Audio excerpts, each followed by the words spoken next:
ناظرین، امید کرتا ہوں کہ آپ سب خیریت سے ہوں گے۔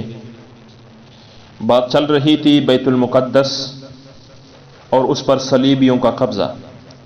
آج کی اس ویڈیو میں آپ کو بتاؤں گا کہ بیت المقدس کی جنگ کیسی ہوئی۔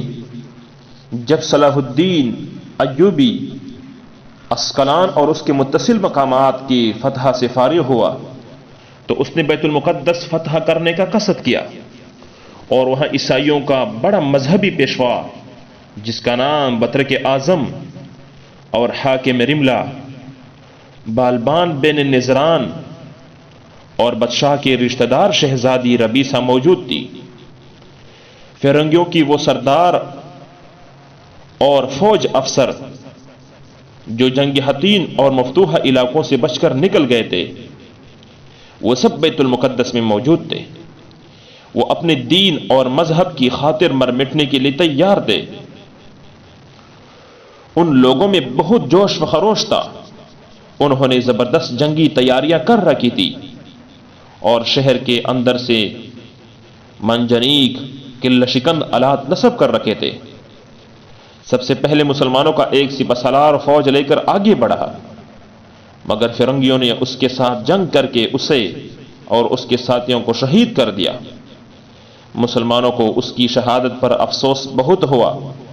وہ آگے بڑھ کر ماہ رجب کے 15ویں تاریخ کو بیت المقدس فتح کرنے کے لیے آگے بڑھے، مگر وہ شہر کے محافظ فوجوں کی کثرت دے کر خوفزدہ ہو گئے۔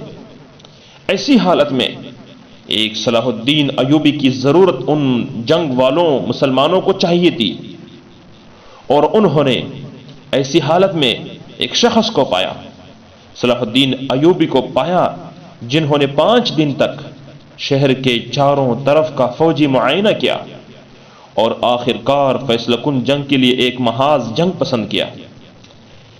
یہ محاذ شمالی سمت کا مقام تھا جو باب العمود کے قریب تھا۔ سلطان لشکر لے کر اسی مقام کی طرف منتقل ہو گیا۔ اس نے وہاں کی فصیلوں پر منجنیق قلعہ شکن آلات نصب کر دیے اور جنگ شروع کر دی۔ یہ اس قدر گمسان کی جنگ تھی کہ روزانہ فریقین میں سے ایک بڑی تعداد میدان جنگ میں آتی تھی۔ اس جنگ میں بنو بدران کے بڑے سردار عز الدین عیسیٰ بن مالک بھی شہید ہوئے۔ ان کے والد قلعے کے حاکم تھے، جو اس وقت مسلمانوں کے قبضے میں ایک قلعہ تھا۔ مسلمانوں کو ان کی شہادت پر بہت افسوس ہوا، لہٰذا انہوں نے دشمن پر زبردست حملہ کیا، یہاں تک کہ ان کے پاؤں اکڑ گئے اور وہ شہر میں محصور ہو گئے۔ مسلمانوں نے ان کی خندق پر قبضہ کر کے ان کی فصیل میں نکب زنی کی، جس کا نتیجہ یہ ہوا کہ فرنگیوں کے حوصلے پست ہو گئے اور انہوں نے صلاح الدین ایوبی جیسے عظیم سپہ سالار سے پناہ مانگی، مگر اس نے جواب دیا کہ وہ بیت المقدس اسی طرح بزور شمشیر فتح کرے گا۔ یہی وہ شمشیر ہے جس کو آج بھی ضرورت کے لیے محسوس کیا جا رہا ہے کہ آج اس شمشیر کی ضرورت ہے ہمیں، اور اس شمشیر بنیام شخص کی بھی ضرورت ہے آج کی اس امت کے لیے۔ جس طرح فرنگیوں نے ابتدا میں 641 ہجری میں اسے فتح کیا تھا، اس کے بعد فرنگی حاکم رملہ شہر کے دروازے سے نکل کر سلطان کے پاس پہنچا اور اس سے پناہ حاصل کرنے کے بارے میں بالمشافہ اور دو بدو گفتگو کی اور اس سے رحم اور ہمدردی کی درخواست کی، مگر سلطان صلاح الدین ایوبی بزور شمشیر فتح کرنے پر مصر رہا۔ آخر کار مایوس ہو کر فرنگی حاکم نے جانثاری کے ساتھ لڑنے، خواتین اور بچے قتل کرنے کی دھمکی دی اور یہ کہا کہ وہ شہر کا تمام ساز و سامان اور بیت المقدس کے آثار اور شعائر مقدسہ کو تباہ کر دیں گے، اور اس کے ساتھ ان تمام مسلمان قیدیوں کا صفایا کر دیں گے جن کی تعداد 5000 تک بتائی جا رہی ہے تھی۔ اس کے ساتھ ساتھ انہوں نے یہ دھمکی بھی دی کہ وہ بیت المقدس کے تمام مویشی اور پالتو جانور بھی ختم کر دیں گے۔ آگے صلح کی شرائط کہ فرنگی حاکم کی اس گفتگو کے بعد صلاح الدین ایوبی نے اپنے ساتھیوں سے مشورہ کیا، ان سب نے انہیں پناہ دینے کا مشورہ دیا، لہذا سلطان صلاح الدین ایوبی نے ان سے مندرجہ ذیل شرائط پر صلح کی، جن میں سے کچھ شرط یہ ہیں کہ ہر مرد کو ہر آدمی کو، ہر مرد کو 10 دینار اور ہر خاتون اور عورت کو 5 دینار ادا کرنا ہوگا۔ ہر بچے پر، خواہ وہ لڑکا ہو یا لڑکی، 2 دینار مقرر ہے۔ یہ ادائیگی زیادہ سے زیادہ 40 دن تک ہوگی۔ جو کوئی یہ رقم ادا کرنے میں تاخیر کرے گا وہ قیدی بن جائے گا۔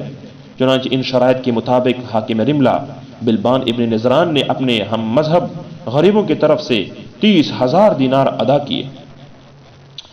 اس کے بعد فتح بیت المقدس میں آپ کے سامنے اگلی ویڈیو میں ضرور شیئر کروں گا۔ سب سے پہلے میری ایک عرض اور ریکویسٹ سن لیں، وہ یہی ہے کہ ہماری یہ تاریخ اور یہ اسلامک ہسٹری اور یہ جس نام کے ساتھ یعنی مقدس وائس ٹی وی چینل جو ہم نے بنایا ہوا ہے، مقصد اور مطلب ان کا یہ ہے کہ آپ کو آسمان اور زمین بنانے سے لے کر، یعنی آسمان کی بناوٹ، زمین کی بناوٹ سے لے کر آج تک جتنی تاریخ اور مورخین نے لکھی ہوئی باتیں کر لی ہیں، وہ سب کے سب آپ کے سامنے بیان کر سکیں۔ مسلمانوں کی حقائق، مسلمانوں کی تاریخ، انبیاء کی ہسٹریاں اور تاریخ، ان کے واقعات آپ کے سامنے بیان کروں۔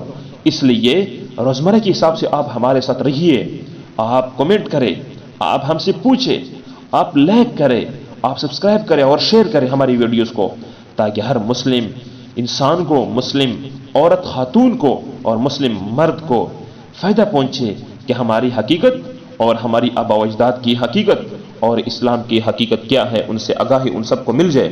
اس لیے آپ اپنا خیال رکھیے گا، اور میں آپ سے اس ویڈیو